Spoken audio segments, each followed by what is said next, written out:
ऐसा शायद ही कोई महीना जाता कि अल्लाह रख्की के वेतन से कुछ जुर्माना न कट जाता।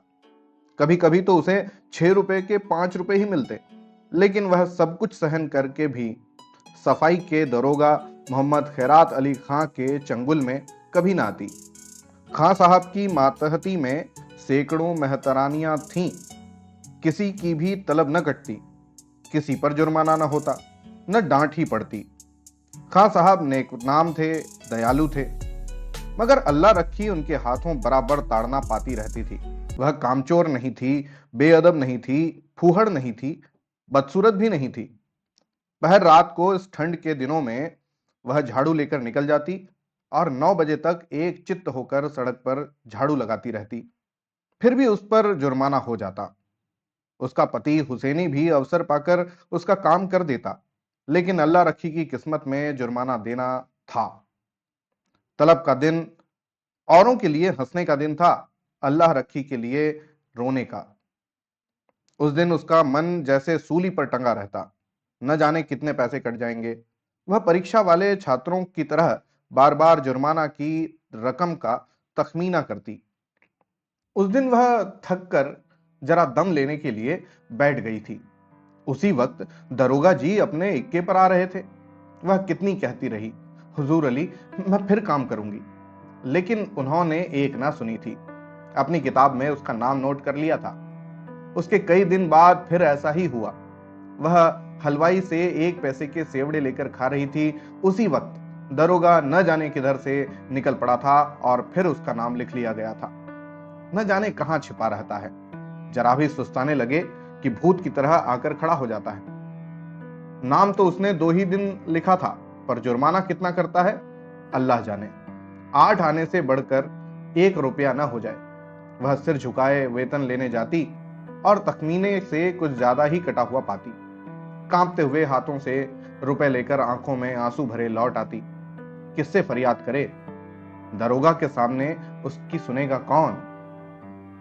नमस्कार, आप सुन रहे हैं जुर्माना। कहानीकार हैं प्रेमचंद और स्वर है प्रवीण दीक्षित का।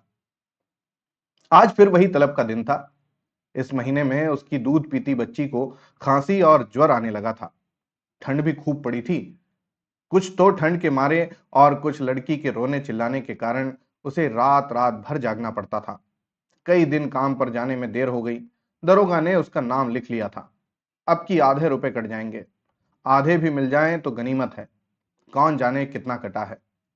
उसके उसने तड़के बच्ची को गोद में उठाया और झाड़ू लेकर सड़क पर जा पहुंची। मगर वह दुष्ट गोद से उतरती ही न थी। उसने बार बार दरोगा के आने की धमकी दी। अभी आता होगा, मुझे भी मारेगा, तेरे भी नाक कान काट लेगा। लेकिन लड़की को अपने नाक कान कटवाना मंजूर था, गोद से उतरना मंजूर न था।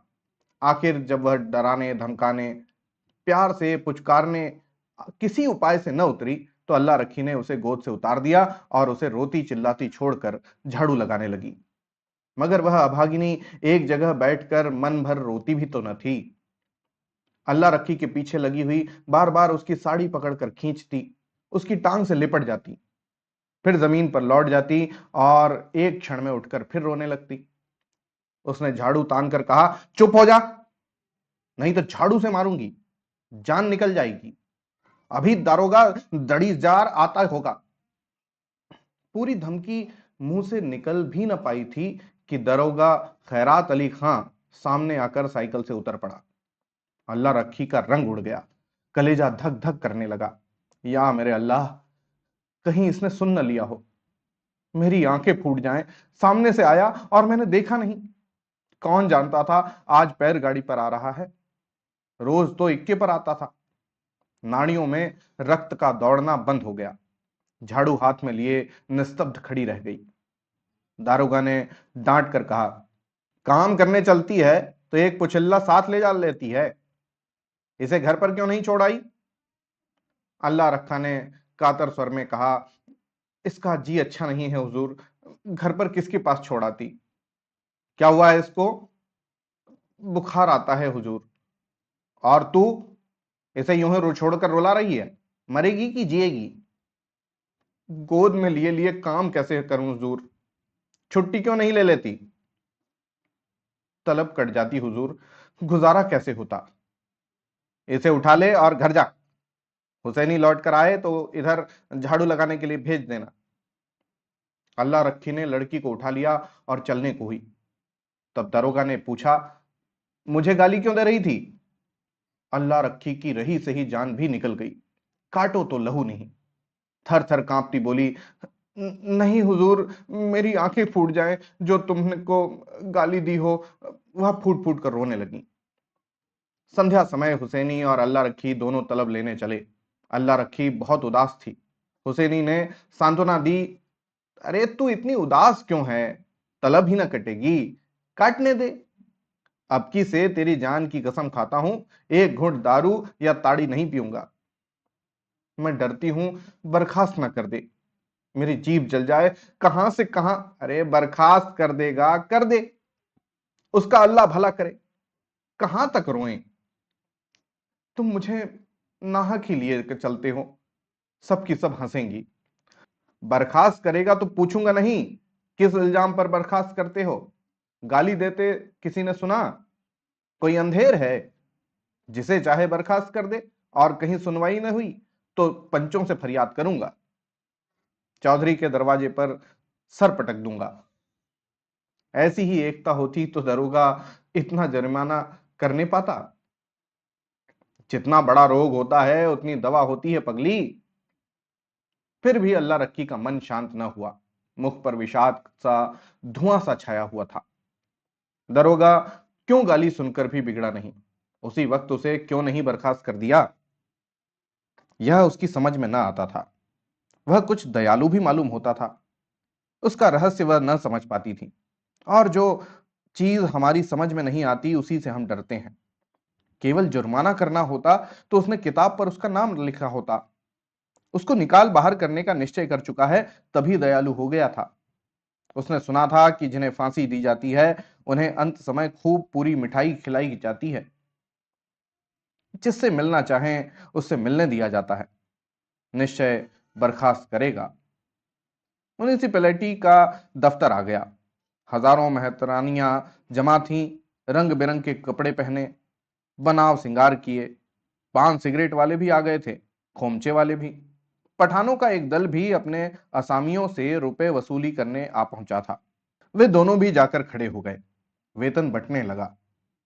पहले मेहतरानियों का नंबर था। जिसका नाम पुकारा जाता वह लपक कर जाती और अपने रुपए लेकर दारोगा जी को मुफ्त की दुआएं देती हुई चली जाती। चंपा के बाद अल्लाह रखी का नाम बराबर पुकारा जाता था। आज अल्लाह रखी का नाम उड़ गया था। चंपा के बाद जहूरन का नाम पुकारा गया, जो अल्लाह रखा के नीचे था। अल्लाह रखी ने हताश आंखों से हुसैनी को देखा। मेहतरानियां उसे देख देख कर कानाफूसी करने लगी। उसके जी में आया घर चली जाए। यह उपहास नहीं सहा जाता। जमीन फट जाती कि इसमें समा जाती। एक के बाद दूसरा नाम आता गया और अल्लाह रखी सामने के वृक्षों की ओर देखती रही। उसे अब इसकी परवाह न थी कि किसका नाम आता है, कौन जाता है, कौन उसकी ओर ताकता है, कौन उस पर हंसता है। सहसा अपना नाम सुनकर वह चौंक पड़ी, धीरे से उठी और नवेली बहू की भांति पग उठाती हुई चली। खजांची ने पूरे 6 रुपए उसके हाथ पर रख दिए। उससे आश्चर्य हुआ। खजांची ने भूल तो नहीं की। इन 3 वर्षों में पूरा वेतन तो कभी मिला ही नहीं, और अब की तो आधा भी मिले तो बहुत है। वह एक सेकंड वहां खड़ी रही कि शायद खजांची उससे रुपया वापस मांगे। जब खजांची ने पूछा, अब क्यों खड़ी है, जाती क्यों नहीं? तब वह धीरे से बोली, यह तो पूरे रुपए हैं। खजांची ने चकित होकर उसकी ओर देखा। तो और क्या चाहती है, कम मिले? कुछ जुर्माना नहीं है? नहीं, आपकी कुछ जुर्माना नहीं है। अल्लाह रखी चली, पर उसका मन प्रसन्न न था। वह पछता रही थी कि दरोगा जी को गालियां क्यों दी।